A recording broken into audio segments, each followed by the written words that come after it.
السلام عليكم ورحمة الله وبركاته. ايه العقاب بقى المناسب لكل سن؟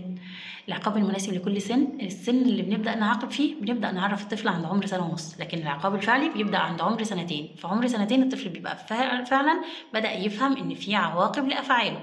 العمر دوت ما ينفعش الضرب نهائي، مفيش طفل عمره سنة وسنة ونص وسنتين بينضرب، مفيش ضرب نهائي يا جماعة. بنبدأ يكون العقاب فوري في لحظتها ويكون بسيط وعلى قد فهمه، لأن هو ما يعرفش بعد كده. هو ليه في دلوقتي ما عندوش اللي هو قدرة لاستيعاب العواقب الحاجة اللي هو هيعملها. كبرنا شوية بيبقى فيه امتيازات، بنسحب منه امتيازات بنديها له، وده بيكون عقاب. مصروف بقى، وقت هيلعب فيه، وقت خروج بتسحب امتيازات، أو بنكلفه بمهام زيادة عن مهامه. هتنظف مكان ما بهدلت، هتنظف معايا حاجات وهتعمل حاجات وهتشيل وهتحط حاجات كتيرة.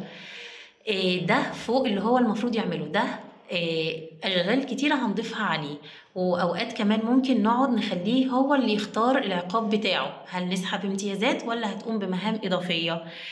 ممكن نديله وقت ان هو يقعد مع نفسه كده بقى، ووقت اسمه مستقطع، وبنسيبه بيبقى دقيقة لكل عمر طفل. تمام، يعني سنه سنة مش هنعاقبه، يعني 3 سنين فيبقى 3 دقايق، ونزود واحدة واحدة. لازم نقعد مع الطفل ونفهمه الغلط، ونفهمه ايه هو خطورة اللي هو بيعمله دوت، والعواقب المترتبة عليه. واوعوا نعاقب قدام حد. وصلنا لسن المراهقة، ده سن خطير ولازم ناخد بالنا في العقاب فيه. لازم نفهم الطفل ونتناقش معاه ونشوفه هو عمل كده ليه، ونحاول نفهمه الصح من الغلط، ونخليه هو يحاول يلاقي حلول للأخطاء اللي هو وقع فيها، ونديله وقت يقعد مع نفسه ويبدأ يفكر في الغلط اللي هو عمله.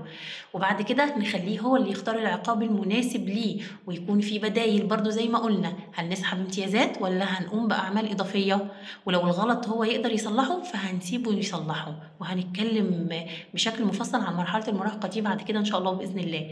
لو عايزين تسمعوا الحلقة كاملة، لو بتابعوني على الفيسبوك هتلاقوها في التعليقات، ولو بتابعوني على اليوتيوب هتلاقوها على القناة إن شاء الله. والسلام عليكم ورحمة الله وبركاته.